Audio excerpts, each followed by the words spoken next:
Good evening, good evening, good evening, and welcome to In the Ladies Room with Nikki and Michele. And we hope that you will enjoy tonight's conversation. I'm going to give people a few minutes to just come on into the room. Please hit like and share. Remember, we are also streaming live on YouTube and Periscope. So without further ado, I'm going to just um, introduce our topic and introduce our special guest, and we will be rolling from there. Um, Hello to everybody joining in. Again, remember, hit like and share. Come on in the room and get ready to make your comments, your questions, your opinions, and most importantly, your affirmations. Okay, so today's topic is called childless mothers. And childless mothers is a focus on women who just for whatever reason do not have children, decided not to have children, but yet they are mothers of the community or even nations. So we dedicate this show to all the wonderful mothers who don't have biological children, but have children all over the place in their communities and throughout their towns and throughout the states, wherever they may be mentoring, encouraging, and lifting up children or just people in general. They are still considered mothers. So with that said, I would just like to mention that 15.4% of the of women between the age 45 and 50 are childless. Now, I give that particular statistic, which is a 2018 statistic, because for the most part, people between the ages of 45 and 50 have by this time decided, unless they previously harvested eggs or decided something happened or maybe they just did not have children, but by the age 45, 50 years old, it is pretty much for them the likelihood that they would not have any children. And of course, we all know that there are exceptions to the rule, but that is pretty much how it goes. But again, like I said, some people choose not to have children for their own reasons. Some people choose for career reasons. Some people just choose not to have children because it just didn't work out in their plans, or maybe time has run out and it just did not work out. It was not for them at the time, and now they find themselves at an age where maybe they decide that it may not be beneficial to have children. However, I know that you know a slew of women who are not only children, who are not don't have biological children, excuse me, but also are still children and mothers to so many. So without further ado, we're going to introduce the topic. Of course, you know, I mean, not the topic, our special guest, Miss Sherry Greer. Of course, you know, Sister Michele, Miss Michele. And both of these young ladies don't have biological children. They are super mothers throughout their communities. And so we're going to just allow them to have their conversation, and we're going to listen in. And of course, with any questions or comments you have, please post them and I'll try my best to highlight and let them answer.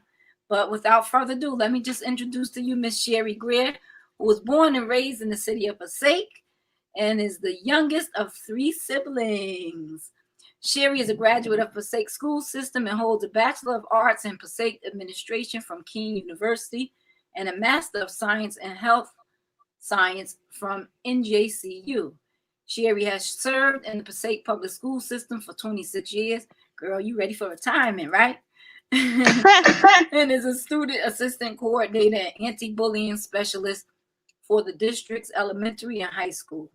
Sherry is a devoted educator who has spent a great deal of her professional life and professional career learning, teaching, and serving others, whether home in Passaic or community or traveling abroad, which I would love to mention that she spent some time in China and taught American English as an instructor in China. For how long did you do that, Sherry, again?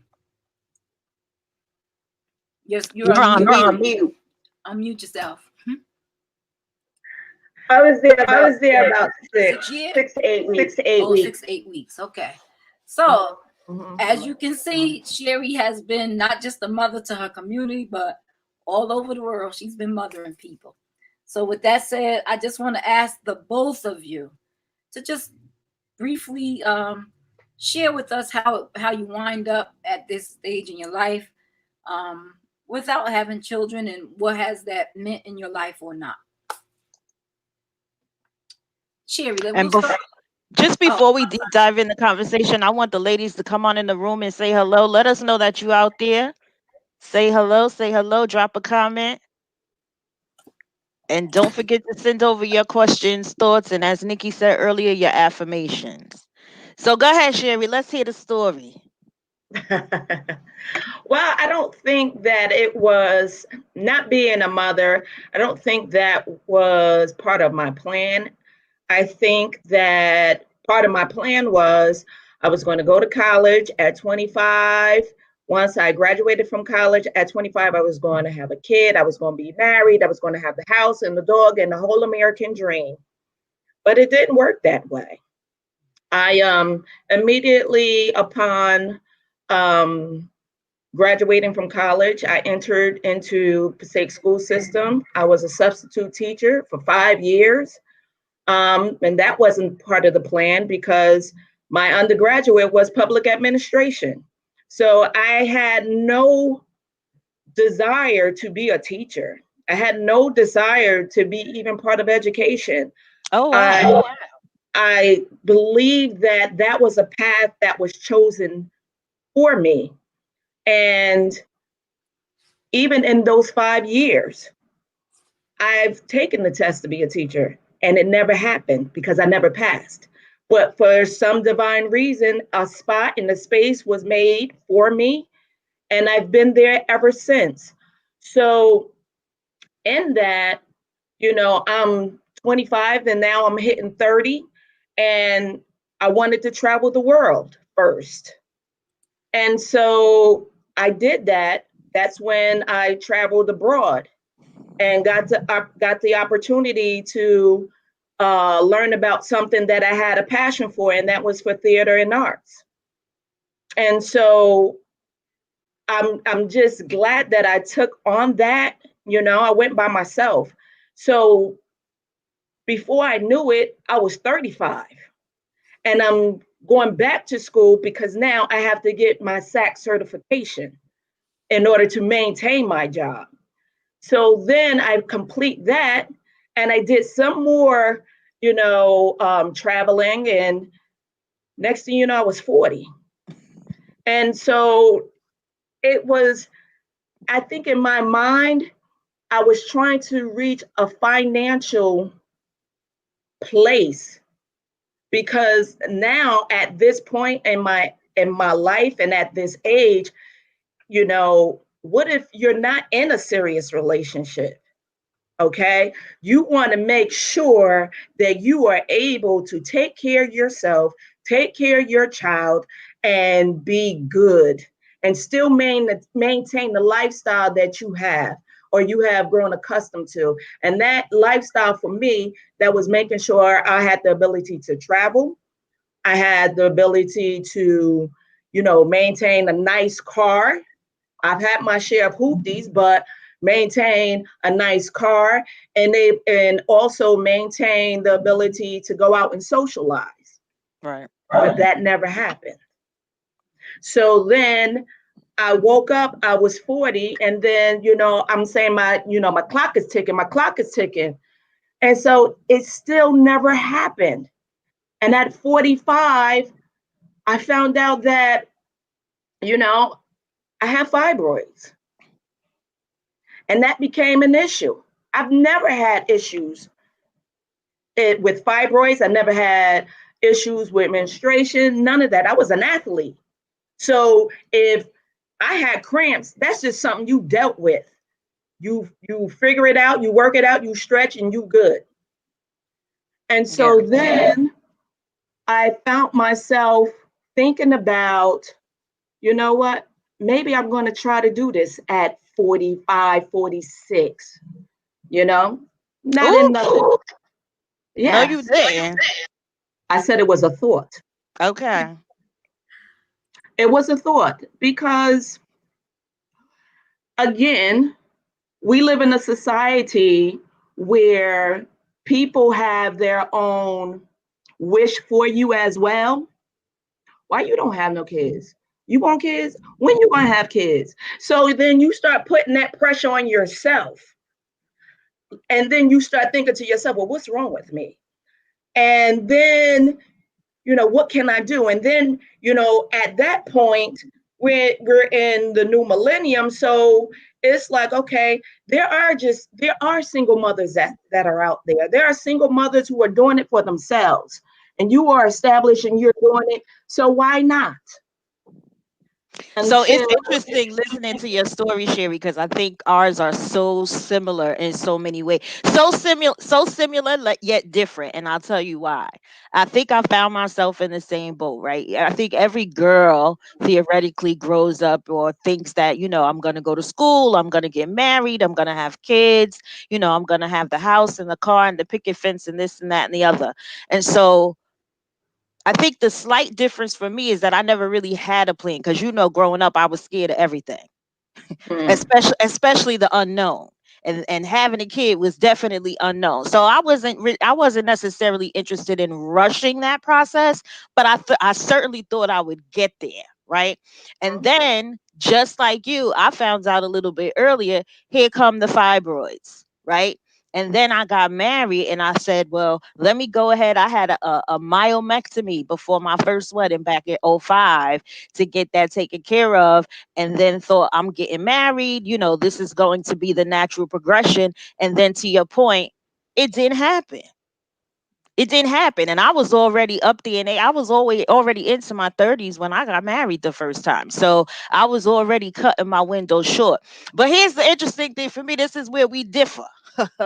Because when I saw that it wasn't looking like it was in the cards, there was a moment where I was like, man, like, I wonder what my kid would be like. I wonder what they would look like. I wonder what kind of personality. Like, those are all very legitimate and real feelings that I think a lot of women don't get involved in talking about because I don't know, maybe they think that makes them sad, or people don't want to bring up kids and all that kind of stuff. For me though, it was fine because I soon found out, one, I like to sleep. I have a special kind of relationship with my bed. A special kind of relationship with my bed. Like nobody knows. It's like nobody knows. I've I been know. watching too much Trump. It's like nobody knows. It's like the best relationship I ever had. There's Mhm. that. And then I also found out that I'm not always that kid friendly. mm, I don't like kids all the time, you know, but that I was okay. I That think was okay. teenagers are kind of your specialty, Michelle. You Yeah, do but love I think so too. they don't come out the womb as teenagers. Right. it's You true. see what I'm saying? They don't come out the wombs as teenagers. And so, it just got to the place where I think I just decided that I had, that was my situation, that was my circumstance. But the good news is that I have been blessed to have a lot of young people around me that I feel like I've had very special relationships with, very special impacts with, interactions with, um, that have made differences, and I'm okay with that. I'm okay with that. But it's true. Do you feel like there's some sort of a stigma associated with women like us that don't have children? Do you think people look at us and be like, "Oh, don't Yes. they?" Yes. I think they feel sorry for us, or I think in a compassionate way, like, they're such nice people. They're such a good person. They deserve it. I do think it's a stigma. I mean, I believe when I got to that point when I started contemplating about that, I mean, it was a short thought because here I was thinking about putting myself in a situation that I am a single mother. Right. To be a mother in a relationship, and the relationship or the marriage doesn't work, and as a result you find yourself being a single mother, that's one thing. But when you go and you try to be a mother and be single on purpose, that's a whole different type of bananas. Right. And then I even contemplated the thought of even adopting. Mhm. And then I started to look at my life again. I'm Mhm. busy. Every time I turned around, I had a meeting or I was going somewhere. I'm going to a function. I'm hanging out with my friends. So, and I found out that it was expensive. Very. It's very Very. expensive. And I was told the lighter the child, the more expensive. The older the child, the better chance. I didn't want an older child like you. I wanted to know what my child was going to look like. Were they going to be tall? Were they going to be, were they going to look like me? You know, it was that dynamic. And then somewhere around 47, I was just like, you know what, it is what it is, and I'm good with that. But the one thing that I started noticing too, I think in our era, there was never a conversation. Right. Black We don't talk women about this kind of never thing. had that conversation like we're having now. I remember being I'm always amongst people that are adding to my life. And I remember being in a place and there was a conversation, a conversation where this young woman had shared that she told her daughter to save her eggs. Because if you're pursuing your career, and by the time you finish pursuing your career and you get where you want to be, you might be ready. And that might be at the time you are in your mid, late 30s, early 40s. As you know, your eggs start decreasing. And so I just thought that was like the best conversation, the best advice that a mother could give her daughter. And I was like, no one never told me about saving my edge. Out of all the money that I wasted and spent over the years, I could have been putting my eggs on the shelf. You could have But been, but I think it speaks to the Let's check different. that bad echo. What is it? I don't know because I got my headset on. I think it you hear is an your, echo? maybe they're too close. You have I to don't be know. But I think that it speaks to the time that we're in right now, right? Because Right, back in the day, and then you also have to take into consideration our community. Our community, I don't think for a long time ever had a lack of children. There was no lack of babies, right? So right, that wasn't necessarily the thing. We also, we have also evolved to a place where more and more um, um, brown and black and people of color have really moved towards higher heights. We've been right, educating ourselves. We've been getting involved in our careers. I think the challenge is, and part of the reason why we're here and we keep bringing up these different topics is because, like you said, we don't have the conversation. We don't have the right. conversation and we don't prepare ourselves appropriately. Now, you said earlier in the conversation that, at one point you was trying to position yourself financially. I remember being told a long time ago, you can never prepare for a child.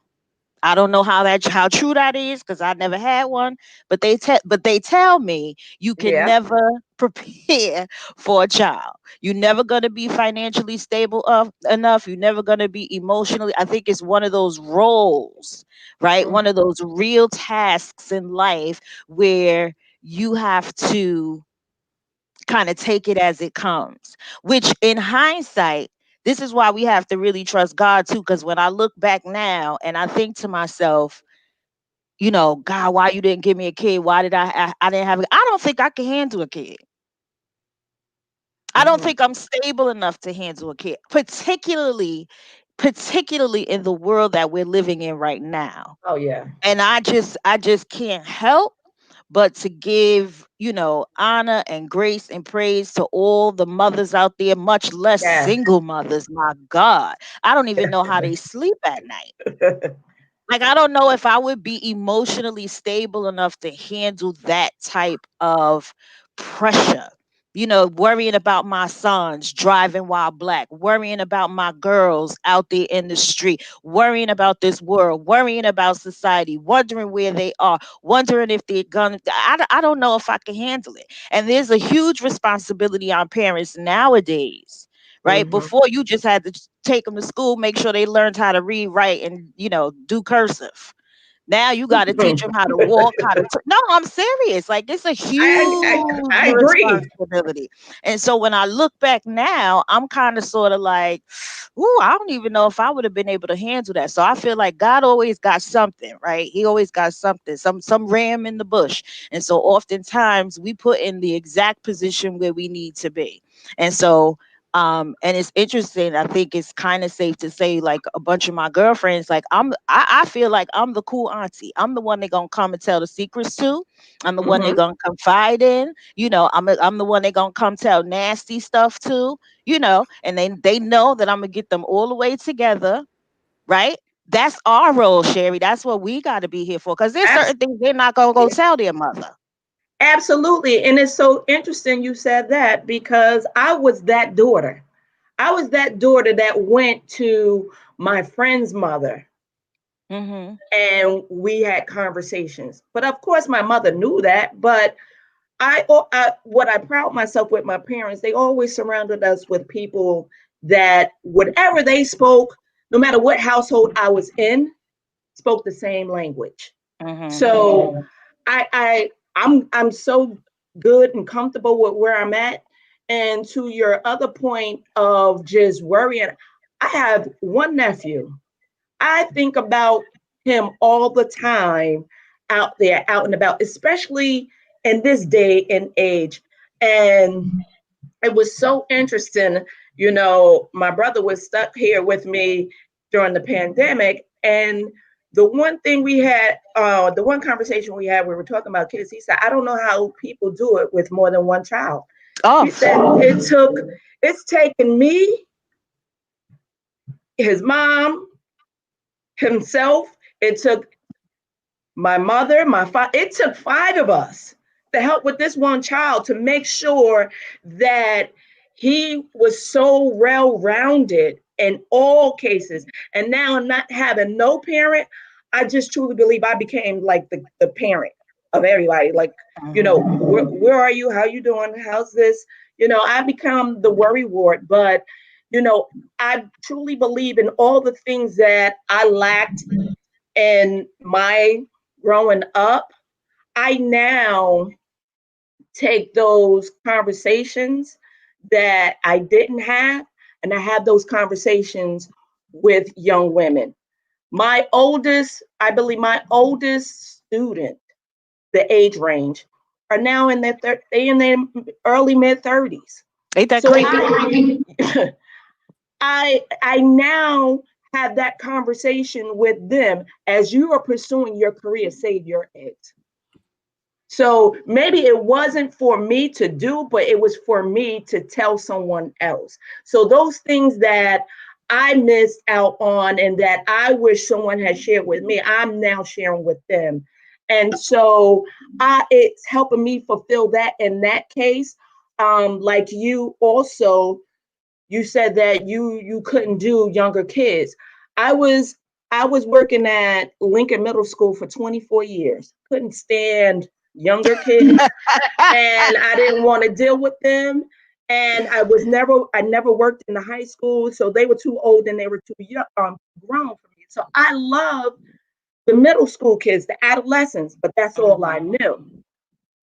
When number four school closed down, I went and I spent my first year, my 25th year, working in an elementary school. And that was one of the best times I could ever have. And also, I was a site coordinator in after school program because it was so refreshing. Because the one thing about young kids, they love you no matter what. You can be upset with them. You can put them in timeout. They can't go to the gym and play. The next day, they come running to you with hugs. I didn't Right. get that at number 4 because I was always on on their case, on, making sure, but yet they couldn't comprehend everything. And so now that I'm in high school, at the high school, it's a different type of relationship. And so it's like I'm growing with my children. And last year, 2020, was the first graduation group of kids that when I look back, those were my kids that I had mentored when I was in the after school program for quality of life. They were in 4th grade. They just graduated from high school last year, this past graduation class. So, and a lot of them really remember the conversations that we had. And so it just blesses my soul to think that, they remember a lot of things. Yeah, So, that's so let's say this, right? So I think it sounds like for the most part that you and I have really reconciled our situations, our positions, right? But for the sake of transparency, are there ever times when you still kind of think back? Because I do. There's still times, even though I feel like I've accepted it, right? mm, Um, I think there are times when I still look back and I wonder, and my thoughts wander to, what would my kid have looked like? First of mhm. all, it would have had to depend on the baby daddy, but that's another show. True. That's You know true. what? What would my kid look like? Would they have been smart? What kind of things would they have been interested in? What would their personalities be like? I think it's we have to be real about what we think and what we feel about certain things. As Black women, I feel like we've been stigmatized in such a way where we always have to keep it together. We have to have it together. We have to have all the answers. And while, we are strong by nature, I just want people to understand that it's okay to be honest about how you really feel in certain situations. Like, it's perfectly okay. In fact, it's better for you to have a place where you can talk about it and experience it than just holding it in and feeling like you got to hold it together for whatever reason. And for me, it was also therapeutic, right? So, being able to talk about it and being able to be like, yeah, sometimes I think about it, but then I come quickly to my senses with I a think that quickness. I think that that's pretty much the purpose of the show, is to kind of have that discourse, to talk about those feelings, and let it just be okay. Whatever space a woman finds herself in, to just let it be okay. Because a lot of times, some women just never have the desire to have children at all. It was never a thought, never once wanted to have children. And for us as women, to let that be okay with whatever that particular woman decides. And as we look now at this new confirmation of Amy, whatever Barrett, I don't know why the middle name is a blank to me all the time, but anyway, this new confirmation to the Supreme Court, who may very well jeopardize the very existence of Roe v. Wade, Oh and Mm. yeah. have it so that women will have to then go back to the back corners and the back alleys to have abortions if that's their choice. And I think that when we look at those types of things, we have to be careful that we celebrate women however they decide to live their lives. Right. You know, that we can't necessarily put these stigmas on women that they must live up to or they're not women. I've heard people say some of the nastiest things about women who don't have children. But what if they? Really? Yes, they even I they have. like, that's what they call women who sometimes when they like old maids, or if they say things like barren, those are very nasty labels to put onto women who, for whatever reason, did not have children. And I mean, you said it earlier. Sometimes it's the way things work out is definitely God's will and God's way. Because even though I'm a mother, I remember when I was young, I used to say, "Well, I want 10 kids." Huh? No, you did not. Yes, I did. Wow. And then what happened? And then what happened? You And then woke up from that. You I woke had, up from that nightmare. yes, I did. Real quick. I mean, and it's funny because you guys talk about the older kids. I think, Michele, I'm like you. I don't really have a special relationship with my bed like that, but I like to sleep, and when I want to sleep, I want to sleep. When I'm up, I'm up. And when my son was a real little baby, oh my God, he cried a lot. I used to always say, Dad, I wish these kids could be born at 4. But that's a part of the process. So yeah, I could understand how some people just choose not to, because it is an awesome responsibility. And sometimes it can be burdensome depending on the situation. I mean, I hit the jackpot, but everybody don't hit the jackpot. And you Yeah. know what? It's so interesting because I was literally today, just tonight, not to be morbid, but everybody ain't meant to be mothers either. So I was Mhm. just reading today, right before the show, about this young girl in Queens who apparently got pregnant by her coworker on a one night stand in JFK, had the baby in her house, Yep. gave birth, threw the baby out the 5-story window, took a shower, cleaned up, and got in the bed. Mhm. Wow. Who does that? Right. Like, who does that? Like, it was just unfathomable to me. But everybody is not. So sometimes I think we got to be careful about trying to get things and look for things that God don't have in order for us. Exactly. Right. You got to be careful Right. because sometimes you get what you don't ask for, or you get what was not in the plan, and we try to manipulate things. So I can appreciate that we have all of this, and I don't want to go too far or type off topic, but I can appreciate we have all of this technology now and this medicine. But I think I would even be careful with things like, I mean, I get it, I do get it, but like freezing my, if God didn't ordain, if God wanted me to have a child, I would have had one. Period.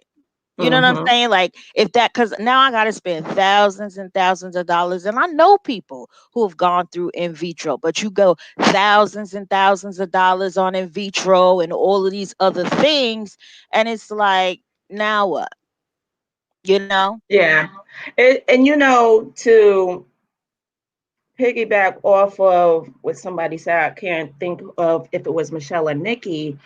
I mean, I believe it was Nikki, when people say some terrible things about women who don't have children, and a lot of times I've been in situations where people don't even know my story. And then they had children. And then when it comes out that someone who's older of a certain age is trying to have a kid or having a kid, you hear the remarks that are so mean. Anybody that's over 40 or 45 trying to have kids, they need to shoot themselves. And I'm looking like, are you really serious?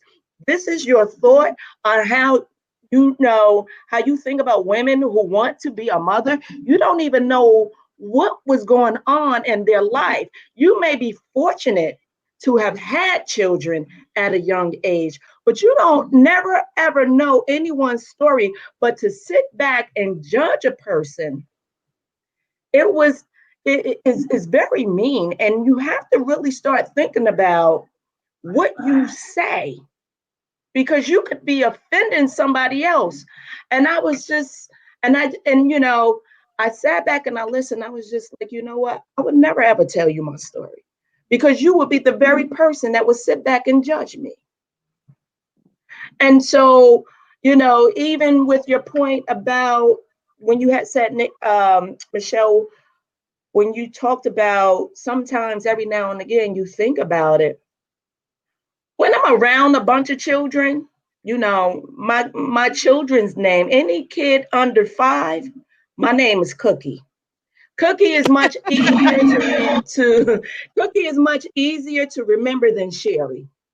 And now I'm at a point when they're saying yes ma'am and ma'am, and you know just call me Cookie. And so I like that. I will play with them, but it always feel good to come home to quiet, Mhm. and I'm good with that. I'm at a point that in my house I can't have too much movement and all that going on, and it just gets busy. So I think I'm at a place where I'm good. So if I want to be around children, I know where to go, because I know people that got plenty of children and grandchildren and nieces and nephews. Cookie will play with you. But when Cookie's ready to go home and I leave and Sherry enters the house, I'm good. Yeah. That's pretty much, where I'm at. So, and I just think that, like you said to Michelle, God does everything for a reason. Everything. So I'm so grateful for that. I had to start changing my mindset over the years that, being a mother is not always being a person that give birth. Right. Being a mother is being that person that's there to support, to talk to, to guide. So I'm a mother to a lot of people, you Right. know, and I'm just so grateful that the wisdom that I've gained over the years through my experiences, through other people's experiences, through conversations, I'm able to pass that along to other people, and they take heed because they may be like me, never want to listen to their mother, and I'm telling them the same thing their mother would tell them, but they would adhere to what I'm saying versus what their mother. So I'm thankful for that. Hmm. Yeah. I definitely feel like that's a strong role that, we would definitely play in this point in our lives. Cause my girlfriends don't even trust me with their kids. You think so? You everybody's I know godmother so. now. That's not true. They don't trust me I with, don't not with think, their little Nikki, I'm kid. with you. Oh well, Oh, with a little kid, no, no, no, no, no, no, no. I They believe that. five and over for Michelle. But here's the thing, ladies, and this is what I'm hoping that this will spark Okay. is the kind of dialogue that helps women be free to share those stories without the judgment, and Right. without the negativity. And one of the things that I hope to create on this platform, period, is for us to figure out new ways that we even speak out into the universe. Because Maya Angelou said Hmm. that when we speak certain things, they get on the carpet, they get in the curtains, they get in the furniture, and they take up residence and live and create a certain kind of vibrational field in your environment that is negative. So if Hmm. we have conversations around how to relanguage ourselves in all types of situations, then I think that it will be beneficial for everybody, because the key to this particular topic is that a woman should be allowed and has the right to choose whatever that choice is, whether she wants to choose to freeze eggs for a later date, Hmm. whether she chooses to abort or not, whether she chooses not to have children at all, and even if people choose to have children and give them up for adoption, whatever Hmm. the situation is, that is a woman's right to have that choice and not be stigmatized, which leads to the type of actions like this young lady who threw the child out the window. We don't know what kind of stigma surrounding that particular pregnancy and that baby that made her decide that. Because a lot of families, they really look down on people who abort, but Hmm. but yet they're not willing to take care of the children once it's here. So Right. what do you do in those instances when you know you don't want that baby? So the whole idea is to open things up so that people have choices, that we relanguage around the conversations we have, especially the Hmm. conversations that affect Black women in particular. Hmm. Those are the kinds of issues that I'm hoping that people will jump on board with me. I want to just Michelle, my shaky voice, would you just read Martina's comment, please? I don't remember ever feeling particularly sad for my sisters who don't have children, especially when it's not a subject is discussed, especially when it's not a subject is just I don't know what that was. I respect and honor whatever their status, never judge them. I can't even imagine it. Yeah, I mean, and when I even made that comment, it wasn't a judgmental thing, it was a personal thought. Like, you know what I'm saying? Like sometimes I just get to a place Hmm. where it's like just let's just leave well enough alone. It is what it is. and Right. and so and to your point, Sherry, those are the moments where you have to kind of readjust your thinking. Because Right. Right. I've learned just here lately, and I feel like I've had more opportunity as I've gotten older. Stuff's gonna happen. Stuff is just Mhm. gonna happen, and I'm learning more and more and more every day. It's not that it's not gonna happen, but it's how we respond to them. And so when life throws you something, a sucker punch, we have to get off the ropes. I'm good for an analogy. Get off the ropes, go let our trainers put some water on our face, and we have to get back in the ring. And as difficult as that may be sometimes, that's what really makes us who we are. That's what truly defines us, not whether or not we pushed out a child, or we got married, or because sometimes, honey, you get married these jokers and wish you hadn't. Now I'm just saying, let's call a thing a thing.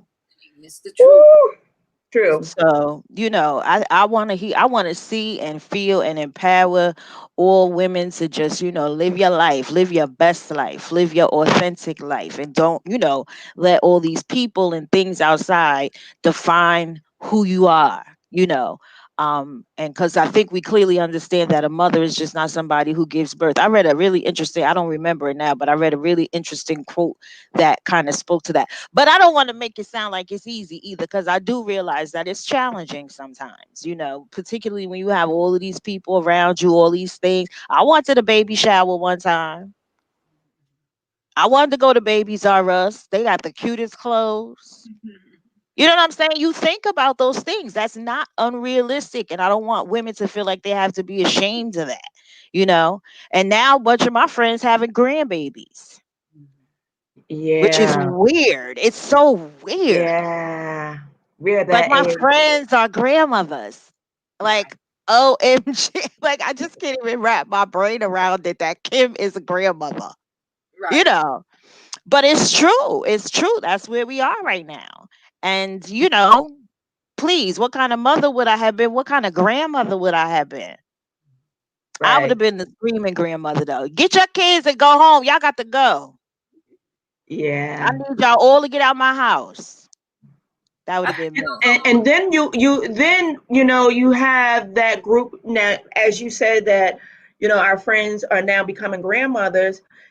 Now there's the pressure of those who want to be a grandmother and they're not because their child is not in a Living position their or a life. place living their life, and the mother is like, well, when I'm going to get some grandkids.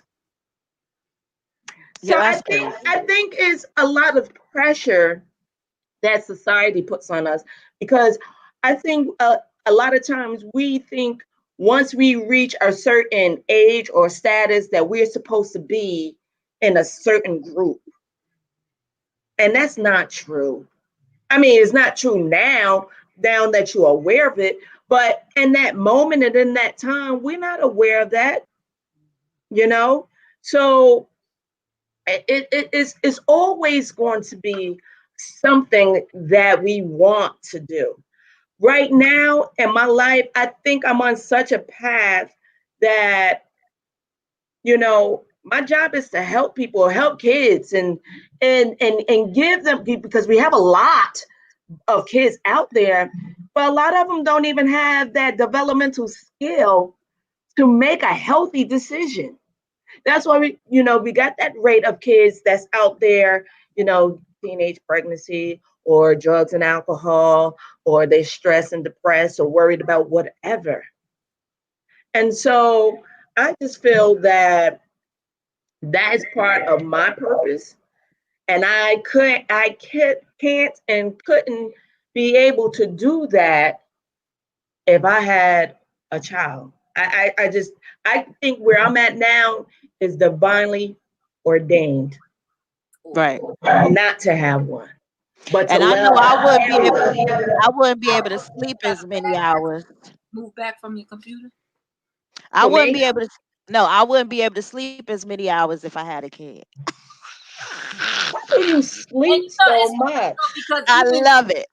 even I only have one child, and I think the blessing for me is that I had my child so early that he was practically grown up with me. So by the time I got very engaged, working in the school system, Hmm. working for all these other after school programs, my son was in college, and I was able to. Hmm. There would be times literally I would leave my house at 7 o'clock in the morning and come back in the house at 10 11 o'clock at night. But I had that time to devote to those teens when I worked for the team Mhm. stuff, Mhm. because I didn't have a little kid to come back to. So, sometimes it is rewarding to be able to have that time when you don't have children. But Right. I'm Right. reminded of the young man who was on last week. And this is just so important universally when we talk about this particular subject, but universally, the idea of expectation is that Mm. sometimes if we just let go of expecting this or expecting that, we'd be able to live better in the moments that we have, to accept what comes our way, to learn how to even navigate the things that come our way, because we're not tied to an expectation, because it's being tied to that expectation that gives you disappointment. So if you're expecting that, okay, by the time I'm 35, I'm going to have this many children, that husband, this home. If you're expecting that and then it comes around and it doesn't happen for you, that's what creates disappointment. But if you just live your life from moment to moment, day to day, and live as the way God intended you to live, you realize that everything that comes your way for a purpose and a reason. And you work within those parameters. So that's what I have to say. I mean, I don't know. I know we have a couple of listeners out there. Tell us your thoughts about this conversation. I would love to hear from them. yes, of course, if you're just joining us a little bit later, again, no matter how late we are or not, late you are or not, we have about 15 minutes left, but it's okay. Still hit like and share. Come into the room, encourage others to come into the room. We are discussing this evening childless mothers. We are saluting those wonderful women who raise villages all over the place, whether they have biological children or not. And so we welcome you into the room. We are streaming live on Facebook, on YouTube, and on Periscope. And we will hope that you would join us every Thursday for discussions not unlike these that affect women. So, Michelle, you want to read? Lolita says not every woman was meant to be a mom, but that's okay. It absolutely is. Absolutely. It absolutely is. I agree with that 100%. A I hundred percent. concur. I concur. Mhm. And So, I know we went down the list, but I'm still Kim's comment is so powerful to me. She said being a mom is the ultimate sacrifice. I believe that too. I I agree. believe that too. And it's part of the reason why I feel like a lot of women should probably think twice, because it is the ultimate sacrifice. Because sometimes, again, I'm not judging, but sometimes some mothers bring kids into the world for the wrong reasons. And then when they get here, you don't give them the attention that they need, that they deserve. And now you just got a whole other mess, you know. This is true. Yeah. Those are important points to remember when we think about, because you know me, I'm always harping about nation building, and understanding that nation building requires other generations, that you have kids. But it doesn't make sense to have a house full of kids that are not brought up properly or brought up well, and then they turn out to be 20 menaces to society, as opposed to somebody having maybe one or two or even none, but they're able to contribute to society and pour into a child's life and help them become constructive, help them to be productive citizens of the world. So sometimes, that whole idea of having kids is kind of, it's a tricky subject, because It's oh, sorry, Nikki, go go. ahead, no, go. Mhm. It just reminds me that everything is evolving and changing, right? Everything in the world is changing, from when you have kids to how you have kids. If you have kids, everything is changing. And the concern that I have is with this evolving world is, what kind of world are we bringing these kids into, though? And Right. to both of your points, yes, they here now. What you could say you're a mom, you get a beautiful card on Mother's Day, but what are you really being a mother? You gave Right. birth, but are you really being a mother? Are you really nurturing these children in the way that they should be? See, back in the day, poor or not, our parents looked out for us. You wasn't running in and out of everybody's house. Like Sherry said, your parents made sure you were surrounded by people who spoke the same language. Okay. I lived on the 6th floor. Miss Ward's door was always open, but my mother knew Miss Ward's. You understand what I'm saying? So we were all connected in that way. We grew up in a time when people could leave their doors open and we connected. And you remember they talked about if you outside doing something wrong, your neighbors could beat you and then send you home and Yeah. you get another beating from your parents. I dare you to lay a hand on one of these kids nowadays. Mhm. Yes. So there's all of that is out the window. And it's like there's no, I don't know. But anyway, I couldn't handle it. But that's just me. I'm just saying. But it just made me think about that, right? When we started talking about just everything that's, really changing. Just like Sherry said earlier, that was not a conversation in the home. Now we are learning how to talk and speak on issues the Black women single business face. Yes.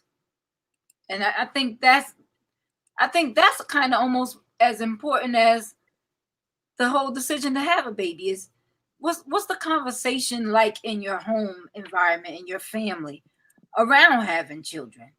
Like you said, Michelle and Sherry, you said earlier, you surrounded in an environment or a community where the households are almost on the same accord. You know that I could send my kid down to Miss Sally. Miss Sally ain't letting my kid do this, that, and this. Miss Right. Sally not having drinking in her house. So you know what you're getting into. And nowadays, I think that whole conversation piece is lost. So it would behoove us as women, especially Black women, to bring that back, to go back to that old griot type of family environment where you got a storyteller in the family, somebody who's just sitting around and allowing the conversations to come up.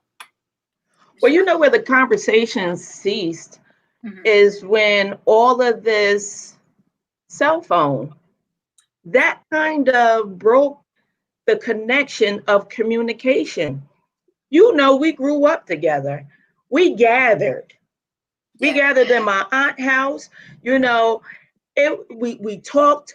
There was conversations. There were, maybe not to what we're talking about now, but there was some form of communication as to what was going on in each other's lives. Now with the cell phone and internet and social media, you can be in the same room with the child and they not talk to you, but they'll send you a text message. Mhm. Yep. So Michelle, you want to read that one so I can take it off?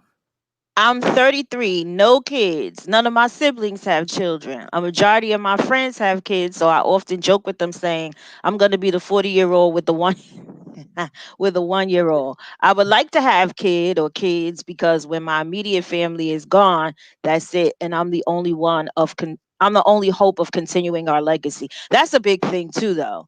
Continuing right. the legacy. That's Now actually that I think about. right. I thought about that because it was I had this conversation with my brother, and my brother was like, I'm working so hard because I want to leave a legacy for my grandchildren. And so that began the thought for me in my alone time. Well, if I'm doing all this work out here, what's my legacy? Who am I Right. leaving it to? But And see, for a moment, I was sad, but but I now know legacy is not definitely leaving it to a person. exactly, because that's exactly what I wanted to kind of to highlight is that yes, having a generation to follow you is a legacy, but the name you build for yourself after your life is also a legacy. What you Mm-hmm. pour into a child that might be, I know, me personally, and I know she has her own children anyway, but I'll never forget Mrs. Creech for as long as I live. I'll never forget Mrs. Creech, and I know my son will never forget Mrs. Creech as well because I share my stories. So that's her legacy, even though she does Mm-hmm. have children and grandchildren of her own. But Mm-hmm. she has a legacy right through me because she's touched my life. So sometimes we have to remember expectation. What we expect Right. to be a legacy might not necessarily be a legacy. As I said, What kind of legacy you leaving if you got 9 kids and 9 of them are all in jail? That ain't no real. I don't know what kind of legacy. I don't know. I wouldn't want to live that legacy. So it's just all a matter of perception, the way you see Right. things in the world, and your expectation. So I don't really. I mean, I really think that Sherry, in my opinion, you have left an endearing legacy. People, these kids in Forsaken, they kids and grandkids, they ain't gonna forget you. No, that's true though. And you got patience for days with them, Sherry. Yes, you do. Yes, you do. Yeah, that's real. Hi, Miss Darlene. Yes, hi, Miss Darlene. Hi. We are coming up on this hour, so this hour goes by really fast. I It It must really really does. does. goes It's by like poof. poof. It really does. I just want to say to you ladies, thanks for opening up this platform. Thank you for, be using your platform to have these different conversations that have been thoughts for years, but no one talked about. Maybe if we did talk about it, we shared it with our own girlfriends or our own group of people, but to put it out there so it can be out there in the universe and millions can see and view and create their own conversations. And I just think that we just need to start doing much more of this. And I wish you well. And I just want to take this opportunity to thank you for inviting me to share my story because it just started out with a plain conversation with Nikki. That's how it always starts. And here's the thing. Here's the thing. And I know we're trying to wrap up, Nikki, but I just want to say that it's interesting to me because part of the reason that we even wanted to do a platform like this is because time and time and time again, we find ourselves in situations where we think we're the only person that's going through that thing, Right. and then you come across somebody like me, for example, who is a complete open book, right? Never met a stranger. And I start talking to somebody, be like, oh my God, my doctor just called and said I got fibroid. Girl, please, I have fibroids. You just gonna have to do really? Why is this the first time? Because we're not forthcoming, right? And far too often it takes that one person to just crack that seal, and then we'll be able to have these conversations and we find out we all in this together. We all in this together. And then some of us are fighting the same storm. We fighting the same storm.